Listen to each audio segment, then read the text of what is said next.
সাইয়্যিদুত তাইফা হাজী আমদাদুল্লাহ মুহাজিরে মক্কি। বুজুর্গের আলোচনা করব। কেন বুজুর্গের আলোচনা করব? যে জায়গায় বুজুর্গদের আলোচনা হয় ওই জায়গায় আল্লাহর রহমত নাযিল হয়। আপনারা রহমত নিয়ে বাড়িতে যাইতে চান না? চান না? কারা কারা চান? হাত উঠান। আল্লাহ ওই হাতগুলোকে জান্নাতি হাত বানিয়ে দেও, বলেন আমিন। সাইয়্যিদুত তাইফা হাজী আমদাদুল্লাহ মুহাজিরে মক্কি ভারতবর্ষ যখন ছেড়ে চলে গেলেন মক্কায়, মক্কায় যাইয়া অভাবে পড়ে গেলেন, কঠিন অভাবে। ওনার ফ্যামিলি উপবাস, উনিও উপবাস। একদিন নয়, 2 দিন নয়, 7 দিনের উপবাস। কয় দিনের? কে উপবাস? সাইয়্যিদুত তাইফা হাজী আমদাদুল্লাহ মুহাজিরে মক্কি। সমস্ত বুজুর্গদের বুজুর্গ, সমস্ত পীরসাহেবের পীরসাহেব, সমস্ত ওলিদের মুরব্বী, সবচেয়ে বড় ওলি, ভারতবর্ষের সবচেয়ে বড় বুজুর্গ, ভারতবর্ষের সবচেয়ে বড় আল্লাহওয়ালা। কেমন বুজুর্গ? উনার একটা ঘটনা বললেই বুঝতে পারবেন। ব্রিটিশ বিরোধী মামলায় উনি আসামি ছিলেন। উনাকে পুলিশ তালাশ করে ধরতে পারে না। একবার উনি গেছেন উনার এক মুরিদের বাড়িতে, তাইয়া বলতেন, বাবা আমি তোমার মেহমান।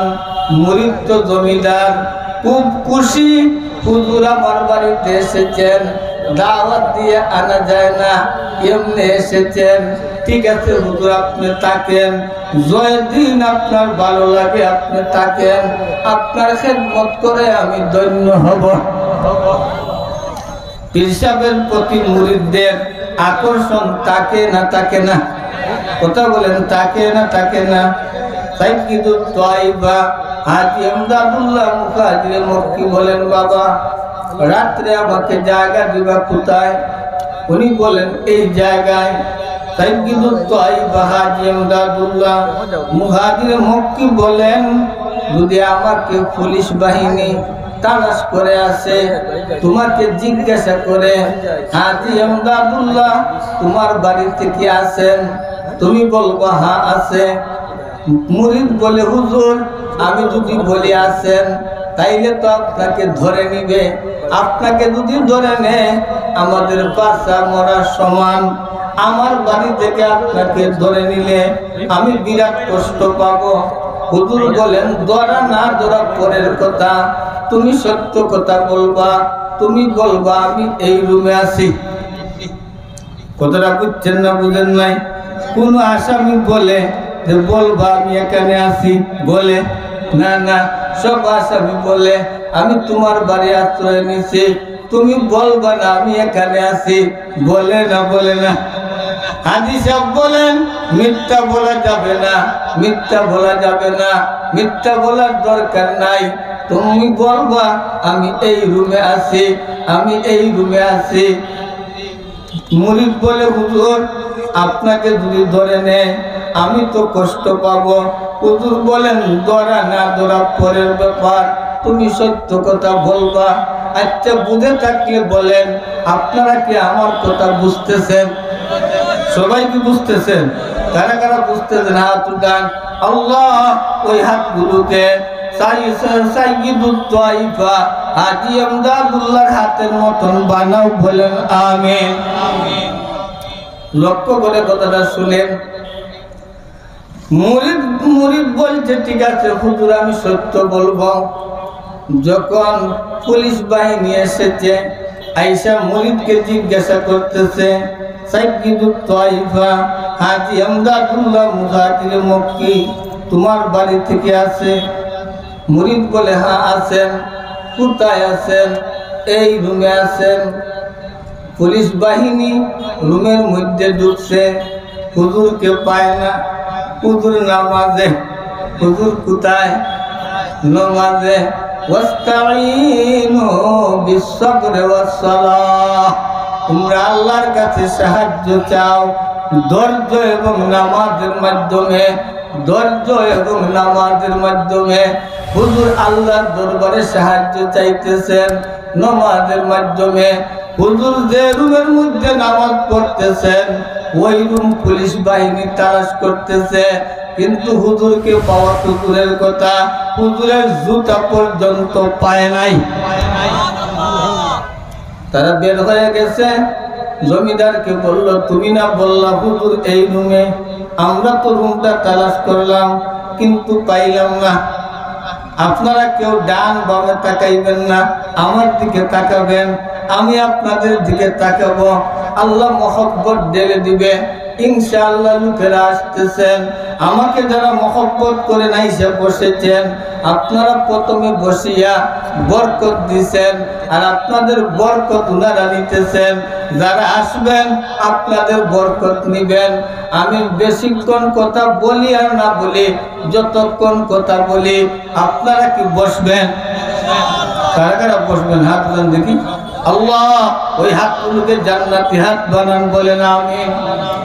মোহাম্মতের সাথে বলতেছি, হাজী আমদাদুল্লাহ মুহাজিরে মক্কি নামাজ পড়তেছেন, পুলিশ বাহিনী তালাশ করে পায় নাই। ওনার মুরিদ জমিদারকে বলতেছে, হে জমিদার, তুমি না বললা হুজুর এই রুমে? সে বলল, আমি তো নিজে দেখছি হুজুর এই রুমে, তোমরা পাইলা না তো আমি কি করব? তারা চলে গেল। মুরিদ আশ্চর্য হয়ে দৌড়ায়া রুমের মধ্যে আসলো। আইসা দেখে হুজুর সজিদার মধ্যে। হুজুর কোথায়? সজিদায়। ওয়াস্তাঈনু বিসসবরি ওয়াসসালাহ। তোমরা যখন বিপদে পড়বা তখন আল্লাহর কাছে সাহায্য চাইবা ধৈর্য এবং নামাজের মাধ্যমে। আজকে আপনারা ধৈর্যের পরিচয় দিচ্ছেন, 1 নম্বরে কামিয়াব, 2 নম্বরে নামাজ পড়ছেন এবং পড়বেন। সুতরাং আপনারা আজকে ফুললি কামিয়াব, আপনারা আজকে সফল কাম, সবাই সফল কাম। যারা শেষ পর্যন্ত বসেছেন এদের ব্যাপারে আল্লাহ ফেরেশতাদেরকে বলবেন, হে ফেরেশতারা, দেখো তো আমনশীল মাহফিলে এখন আমার কোন বন্দারা বসা। আল্লাহর কথায় ফেরেশতারা বলবেন, আল্লাহ অমুক অমুক অমুক বসা। আল্লাহ বলবেন, কেন বসেছে? ফেরেশতারা বলবেন, আল্লাহ ওরা নিজের জীবনের গুনাহ মাফ করাইতে বসেছে। আল্লাহ বলবেন, ফেরেশতারা সাক্ষী থাকো, শেষ পর্যন্ত যারা বসবে এদেরকে আমি মাফ করে বাড়িতে পাঠাবো। কথাটা বুঝছেন না বুঝেন নাই? আপনাদের ফজিলত আছে, আপনাদের বরকত আছে। মুরিদ বলল, হুজুর আপনি নমাজে পুলিশ বাহিনী তালাশ করে গেল, আপনাকে পাইল না। সাথে সাথে হুজুর বললেন, আমি তো নামাজে দাঁড়াইছি আমার আল্লাহকে সজদা করার জন্য, আমি আল্লাহর কদমে সজদা দিছি, আর আমার আল্লাহ হেফাজত করছে। কথাটা বুঝছেন না বুঝেন নাই? এত বড় বুজুর্গ 7 দিনের উপবাস। কয় দিনের? আমরা কয় দিনের উপবাস? 1 দিনেরও না, ঠিক কিনা? সর্বোচ্চ 1 বেলাও এখন হয় নাই। সন্ধ্যার আগে রিজেকে থাকলে খাইব, ঠিক কিনা? রিজেকে থাকলে খাইব, আর রিজেকে যদি থাকে না বাড়িতে যাইয়া খাইব, ঠিক কিনা? মোটামুটি বাড়িতে গেলে তো আমরা খাবো, ভালো খাই আর মন্দ খাই, আমার কিসমতে যা আছে আমি খাবো, ঠিক কিনা? 7 বেলার উপবাস হইয়া কাবা শরীফে গেছেন, কাবা শরীফ তওয়াফ করছেন, তওয়াফ করিয়া মাথা ঘুরিয়ে যাওয়ার উপক্রম, পরে যাবেন, এরপরেও উঠেন। ওইটা ধীরে ধীরে বাসায় চলে গেছেন। জোহরের আযান হয়েছে, বাসার কাছে মসজিদ। চিন্তা করলেন, এখন আমার স্বাস্থ্যের যে অবস্থা, এখন আমি হাঁটতে পারি না, আমি অত্যন্ত দুর্বল হয়ে গেছি, ক্ষুধার জ্বালায় আমি দুর্বল হয়ে গেছি, হাঁটতে পারি না, উঠতে পারি না, আমি কাবা শরীফে যাইয়া নামাজ পড়তে পারবো না। আমার জন্য উত্তম হইল আমার ঘরের মধ্যে নামাজ পড়া। আমার ঘরের মধ্যে নামাজ পড়ব না, আমার পাশের মসজিদে নামাজটা জামাতে আদায় করে নিব। হাজী সাহেব পাশের মসজিদে যাইয়া জামাতের সাথে নামাজটা আদায় করলেন। আদায় করিয়া বাসায় ঢুকলেন, দরজা বন্ধ করলেন। কিছুক্ষণ পরে দেখতে পাইলেন কে যেন দরজার মধ্যে নক করে। দরজা খুলছেন, আপনারা কি কথাগুলো লক্ষ্য করতেছেন? দরজা খুলছেন হাজী সাহেব। দরজা খোলার পরে দেখেন সাদা পাগড়ি, সাদা জুব্বা, খুব সুন্দর চেহারা নিয়ে বিশাল বড় একটা পাত্রের মধ্যে জান্নাতি খাবার নিয়ে একজন উপস্থিত। বলতেছে, এমদাদ তুমি তে 7 দিন ধৈর্য ধরেছ, 7 দিন ধৈর্য ধরেছ, কারো কাছে সওয়াল করো নাই। এই ধৈর্যকে আল্লাহ পছন্দ করেছেন, তোমার জন্য জান্নাত থেকে খাবার পাঠাইছেন। কোথা থেকে খাবার এসছে? জান্নাত থেকে। কেমন মজা, কেমন মজা জান্নাতের খাবার। ইফতারের সময় খাবারটা মজা লাগে না লাগে না? কথা বলেন, লাগে না লাগে না? ইফতারের সময় খাবারটা যে সুস্বাদু লাগে, এই সুস্বাদুর মতো মনে করেন দুনিয়ার মধ্যে আমরা জীবিত থাকতে এত স্বাদ তো আর কোনো খাবার লাগে না, ঠিক কিনা বলেন? জান্নাতের খাবার কত সুস্বাদু, কত মিষ্টি, কত মজা। হাফিজ জামিন শহীদ রহমতুল্লাহ আলাইহি উনি শ্যামলীর যুদ্ধে শাহাদত বরণ করেছেন। উনার কাছে যুদ্ধরত ছিলেন মুজহর জান মুজহর নানতবি। মুজহর নানতবি উনার কাছে তাইকে যুদ্ধ করছেন। মুজহর নানতবি আহত হয়ে গেছেন, অজ্ঞান হয়ে মাটিতে পড়ছেন। হাফিজ জামিন শহীদ রহমতুল্লাহ আলাইহি শহীদ হয়ে গেছেন। এই সময় মুজহর নানতবি দেখতেছেন আসমান তাইকা সুন্দর সুন্দর মেয়েরা হাতের মধ্যে জগ এবং গেলাস নিয়া, সারাবান তাহুরা নিয়া এই মাটির মধ্যে নামতেছে। লাইমা যারা শহীদ হয়েছেন তাদেরকে সরাবান তাহুরা, জান্নাতি পানি, জান্নাতি শরাব পান করাইতেছে। মুজহর নানতবি বলেন, একজন আমার কাছে আসলো, আমার মুখের মধ্যে গ্লাসটা রাখলো, সাথে সাথে দল নেত্রী বলল, না, মুজহর নানতবি শহীদ হয় নাই, তাকে খাওয়ানো যাবে না। বললে কি হবে? একটু আমার জিহ্বার মধ্যে পড়ে গেল, আমার ঠোঁটের মধ্যে পড়ে গেল, মৃত্যু পর্যন্ত আমার আর কোনোদিন ক্ষুধা লাগলো না। এত মজা জান্নাতের খাবার। সাইয়্যিদুত তাইবা হাজী এমদাদুল্লাহ মুহাজিরে মক্কি ফ্যামিলির মানুষকে নিয়ে খাবার খাইলেন।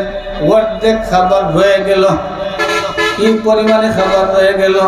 অর্ধেক। মনে মনে ভাবলেন বিকাল বেলা এই খাবারটা খাবো, রাত্রে এই খাবারটা খাবো। আবার ভাবলেন যে আল্লাহ 7 দিন করে জান্নাতের খাবার খাওয়াইছে, এই আল্লাহ তো রাত্রেও খাওয়াইতে পারে। পারে না? পারে না? কথা বলেন, পারে না? পারে না? রাত্রেও খাওয়াইতে পারে।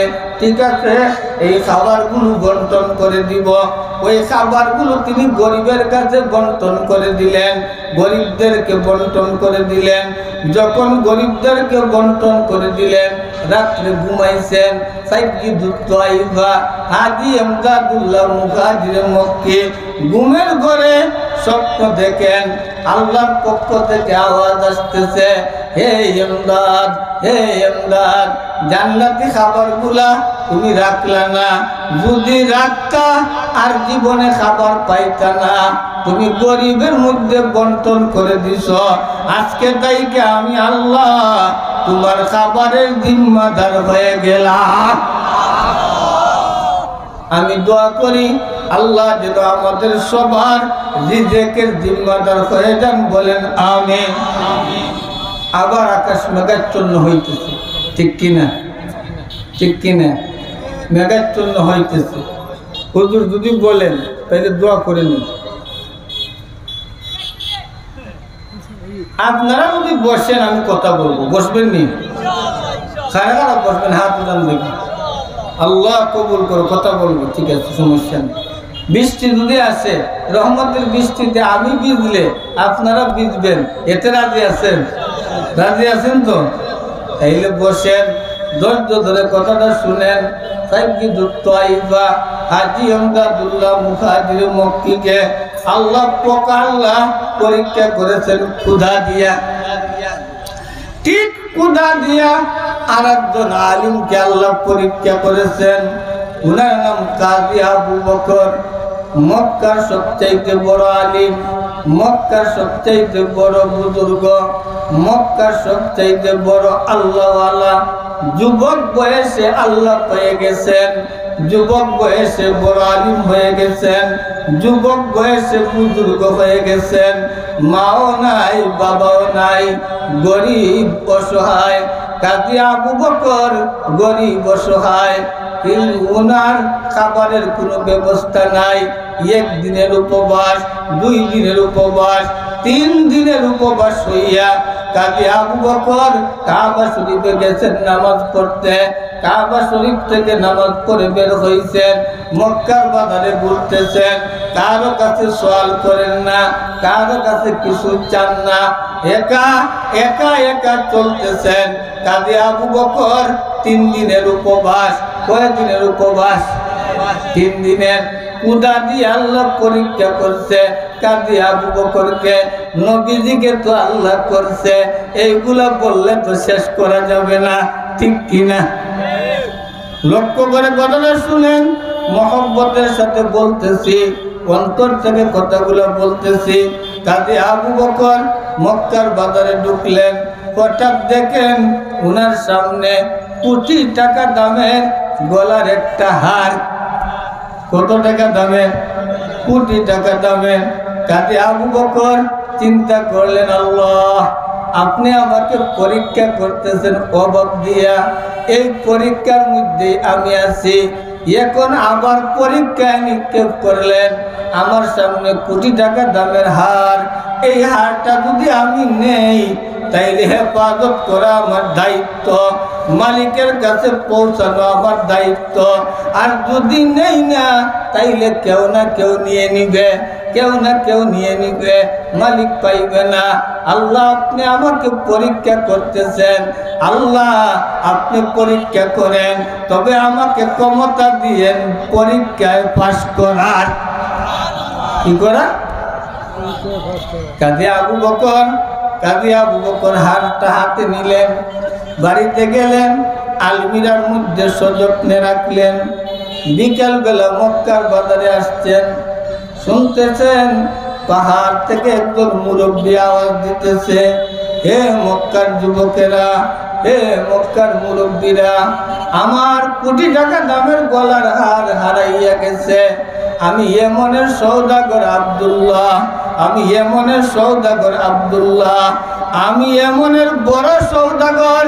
মাল কেনার জন্য মক্কায় এসেছিলাম, মাল কিনেছি, হঠাৎ করে আমার কোটি টাকা দামের গলার হার হারাইয়া গেছে। তোমরা যদি কেউ পেয়ে থাকো আমার হারটা ফিরাইয়া দেও, যে ফিরাইয়া দিবা তাকে আমি 100 স্বর্ণ মুদ্রা দিব। কতটা স্বর্ণ মুদ্রা? কাজী আবু বকর শুনলেন, এই যুবক কাজী আবু বকর শুনলেন। ও যুবক বন্ধুরা, লক্ষ্য করে কথাটা শুনেন, মুরব্বিয়ানে কেরাম লক্ষ্য করে কথাটা শুনেন। কাজী আবু বকর এই কথাটা শোনার পরে বললেন, চাচা নামেন। মুরব্বি পাহাড় থেকে নামলেন, বললেন, চাচা চলেন আমার সাথে। মুরব্বি চললেন কাজী আবু বকরের সাথে। চলতে চলতে চলতে চলতে কাজী আবু বকরের বাড়িতে নিয়ে গেলেন কাজী আবু বকর। মুরব্বি কাজী আবু বকরের বাড়িতে গেলেন। কাজী আবু বকর বলেন, চাচা আপনি বসেন। এখন কাজী আবু বকর করলেন চিন্তায়, মেহমান বাড়িতে এসেছেন, আমার ঘরে তো মেহমানদারি করার কিছু নাই, না আছে? নাই। উনি তো 3 দিনের উপবাস। কয় দিনের উপবাস? 3 দিনের উপবাস। কাজী আবু বকর বলেন, আমার ঘরে তো মেহমানদারি করার কিছু নাই, তবে হ্যাঁ আমার ঘরে পানি আছে, জমজমের পানি আছে, জমজম পানি দিয়ে আমি মেহমানদারি করব। মেহমানদারি তো পানি দ্বারাও করা যায়, করা যায় না যায় না? আপনার বাড়িতে আমি গেলাম, বেশি কিছু খাওয়ানোর দরকার নাই, 1 গ্লাস পানি যদি পান করান তাইলে মেহমানদারির সব পাবেন। একটু পান যদি খাওয়ান মেহমানদারির সব পাবেন। একটু চা যদি খাওয়ান মেহমানদারির সব পাবেন। একটু হাসি মুখে যদি কথা বলেন মেহমানদারির সব পাবেন। হে ভাই, তুমি বেরোই আসো, কাজ করে করবো। এখন বয়ান চলতেছে, শ্রোতারা বসে আছেন, শুনতে চাইতেছেন। আমিও বলার ইচ্ছা না থাকলেও বলতেছি আপনাদের জন্য, কারণ আপনারা আমার মায়ের মানুষ। কখনো আপনারা আমাকে ছেড়ে যান নাই। যত মাহফিলে আমি এই এলাকায় বয়ান করি আপনারা থাকেন আমার বয়ানে, আমিও মহব্বতের সাথে বয়ান করি। হাজার হাজার মানুষ আমার দরকার নাই, আমার অল্প কিছু মানুষ দরকার যারা আল্লাহওয়ালা হয়ে যায়। তারা কি হয়ে যান? আল্লাহওয়ালা হয়ে যান। কাজী আবু বকর পানি দিয়ে মেহমানদারি করলেন। এরপরে বললেন, চাচা আপনার গলার হারের পরিচয়টা দেন, কিভাবে আপনার গলার হার? মুরব্বী বলতেছেন, বাবা আমার গলার হার 4 লাইনে। প্রথম লাইন স্বর্ণের, দ্বিতীয় লাইন হীরা, তৃতীয় লাইন মতি, চতুর্থ লাইন ডায়মন্ড। এই 4 লাইনে গলার হার। কাজী আবু বকর আলমিরা খুলে বাহির করলেন, দেখলেন মুরব্বী যেভাবে বলছেন গলার হারটা সেইভাবেই। কাজী আবু বকর বলেন, চাচা আপনি আপনার হারটা নিয়ে নেন। যখন আব্দুল্লাহ সওদাগর হারটা পাইলেন, পাওয়ার পরে বললেন, বাবা আমি ওয়াদা করেছি যে আমার হারটা ফিরাইয়া দিবে, তারে 100 স্বর্ণ মুদ্রা দিব। আমার এই তলির মধ্যে 100 স্বর্ণ মুদ্রা আছে, তুমি ওইগুলা হাদিয়া নিয়ে নেও। কি নিয়ে নেও? হাদিয়া, পুরস্কার হিসাবে নিয়ে নেও। কাজী আবু বকর বলেন, চাচা আমি অভাবী, আমার টাকার দরকার, আমি ক্ষুধার্ত, আমার খাবারের দরকার, কিন্তু আপনার কোটি টাকা দামের গলার হার আমি হেফাজত করছি দুনিয়ায় বদলা পাওয়ার জন্য না, দুনিয়ায় পুরস্কার পাওয়ার জন্য না। আমি আপনার কোটি টাকা দামের গলার হার হেফাজত করছি পরকালে পুরস্কার পাওয়ার জন্য। আরো বলেন না সুবহানাল্লাহ। আমার ক্ষুধা আছে, আমি আপনার পুরস্কার পাইলে এই ক্ষুধা নিবারণ করতে পারবো, কিন্তু আমি আপনার কাছ থেকে পুরস্কার নিব না। আমার এত ছোট পুরস্কারে হবে না, আমি চাই বড় পুরস্কার। কে দিবেন আমাকে পুরস্কার? দিবেন আমার আল্লাহ। কে দিবেন? আরো বলেন কে দিবেন? আল্লাহ। আমি পরকালে পুরস্কার চাই। সওদাগর আব্দুল্লাহ বললেন, বাবারে মানুষ তো জীবনে দেখছি, তোমার মতন যুবক তো জীবনে দেখি নাই। বহু যুবকের সাথে লেনদেন করছি, তোমার মতন যুবক দেখি নাই, তোমার মতন নির্লোভ যুবক দেখি নাই। বাবা তুমি যদি কোনোদিন ইয়েমনে যাও, আমার বাড়িতে যাইবা, আমি তোমার মেহমানদারি করব, কারণ তুমি বরকতি মানুষ। বরকতি মানুষের মেহমানদারি করার মধ্যে বরকত। বরকতি মানুষের মেহমানদারি করার মধ্যে কি বরকত। তোমার মেহমানদারি আমি করব। লক্ষ্য করে কথাগুলো শুনেন। আব্দুল্লাহ সওদাগর চলে গেলেন। এই যে ধৈর্য ধরছেন কাজী আবু বকর, কিছুদিন পরে একটা মাদ্রাসায় শিক্ষকতা হয়ে গেল। মাদ্রাসায় পড়াইতেছেন, বৃষ্টি এসে গেছে। আপনারা মোবাইলগুলো সাবধান করেন। বৃষ্টি এসে গেছে, এই মুহূর্তে আর কিছু করার নাই। আপনারা আত্মরক্ষার্থে ধীরে ধীরে তাড়াহুড়া না করিয়া ধীরে ধীরে বাড়িতে যান। আলহামদুলিল্লাহ আলহামদুলিল্লাহিল্লাযী হাদানা লিহাযা ওয়া মা কুন্না লিনাহতাদিয়া লাউলা আন হাদানাল্লাহ লাকাদ জাআত রাসূলু রাব্বিনা বিল হক। ইয়া আল্লাহ ইয়া আরহামার রাহিমিন ইয়া আকরামুল আকরামিন, আপনার যে বান্দাগুলো শেষ পর্যন্ত বসে রয়েছে, আল্লাহ তাদেরকে মাফ করে দাও। আল্লাহ তাদের সাথে আমাকেও মাফ করে দাও।